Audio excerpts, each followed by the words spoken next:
शारदीय नवरात्रि के खत्म होने के बाद शरद पूर्णिमा आती है।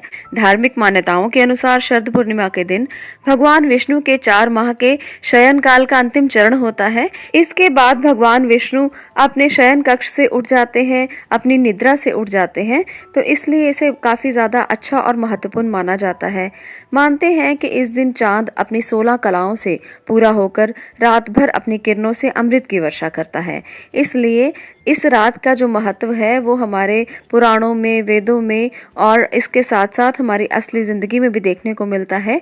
इस दिन किया गया छोटा सा उपाय आपके जीवन में वो बदलाव ला सकता है जो आप सोच भी नहीं सकते। आप लोगों के जीवन में वो चीजें चेंज हो सकती हैं जिनके बारे में आपने कभी सोचा नहीं था।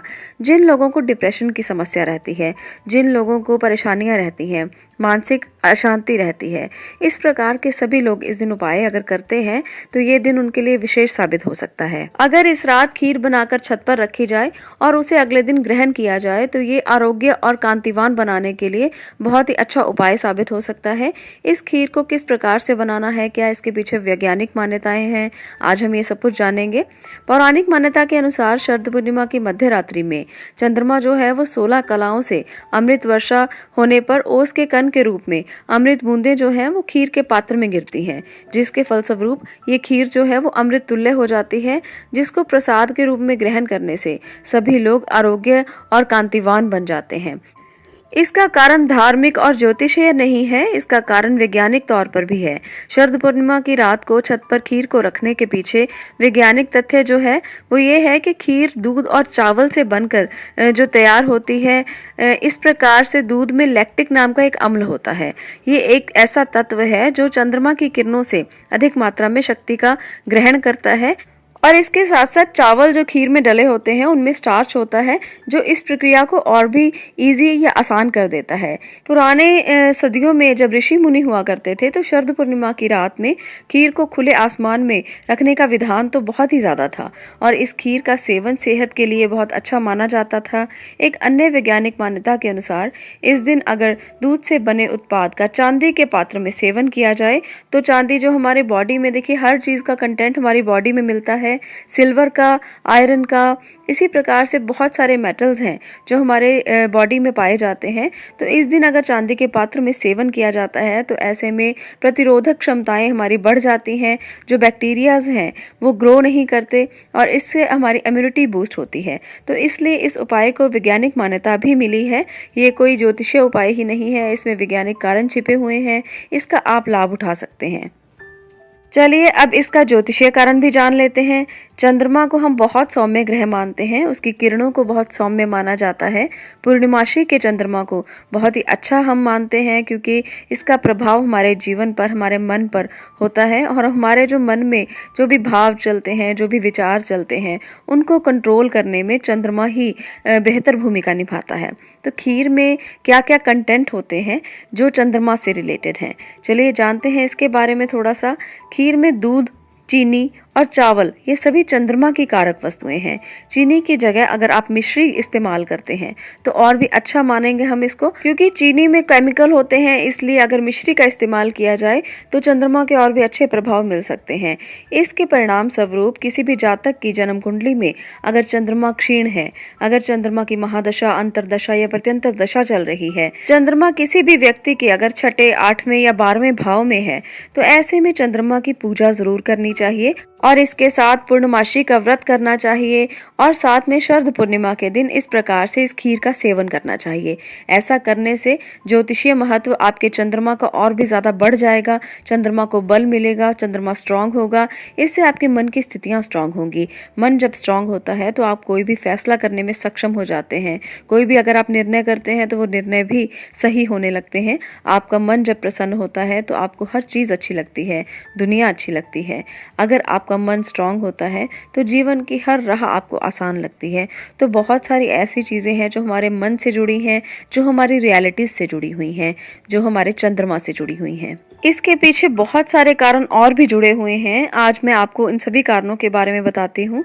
आषाढ़ शुक्ल एकादशी से कार्तिक शुक्ल एकादशी तक के मध्य जब भगवान विष्णु शयन मुद्रा में होते हैं तो पृथ्वी पर भुखमरी, दरिद्रता और इसके साथ-साथ कभी सूखा हो गया या कभी बारिश ज़्यादा हो गई, वर्षा ज़्यादा हो गई, ऐसे में अलक्ष्मी का साम्राज्य रहता है।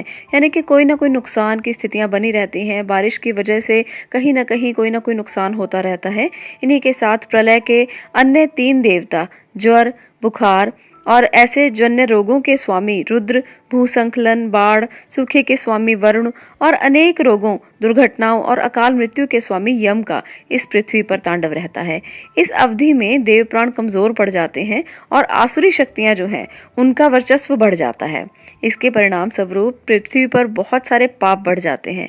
इसके बाद होता है जन्म माँ का, यानी कि शक्ति आराधना का पर्व नवरात्रि के 9वें दिन माँ सिद्धिदात्री की आराधना करके जब दशमी तिथि को व्रत का पारण किया जाता है तो अगले ही दिन विष्णु प्रिया पापाकुंशा एकादशी के दिन माँ लक्ष्मी पापों पर अंकुश लगाना प्रारंभ कर देती हैं।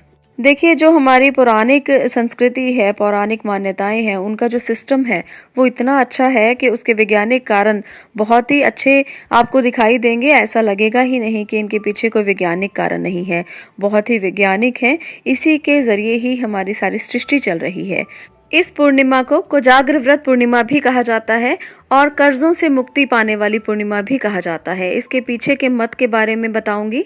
चलिए वीडियो को अंत तक देखते रहें। इस नॉलेज को आपको भी पता होना चाहिए कि इसके पीछे कितने बड़े बड़े वैज्ञानिक कारण छिपे हुए हैं, कितने बड़े बड़े ज्योतिषीय कारण छिपे हुए हैं।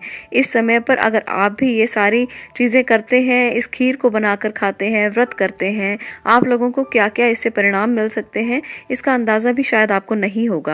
तो इस वीडियो को अंत तक देखने से आप लोगों को इसका अंदाजा हो जाएगा कि कितना पावन दिन है ये। पूर्णिमा के ही दिन जब भगवान कृष्ण अपनी 9 लाख गोपियों के साथ स्वयं ही 9 लाख अलग अलग गोपों के रूप में महारास करते हुए नजर आते हैं तो माँ महालक्ष्मी पृथ्वी पर घर घर जाकर सबको दुख दारिद्र्य से मुक्ति का वरदान देती हैं। किंतु जिस घर के सभी प्राणी सो रहे होते हैं वहां से लक्ष्मी दरवाजे से ही वापस चली जाती हैं। तभी शास्त्रों में इस पूर्णिमा को कोजाग्र व्रत भी बोला जाता है। कोजाग्र का अर्थ होता है कि कौन जाग रहा है। इस दिन रात्रि में की गई लक्ष्मी पूजा से कर्जों से मुक्ति मिलती है, इसलिए शरद पूर्णिमा को कर्ज मुक्ति पूर्णिमा भी कहा जाता है।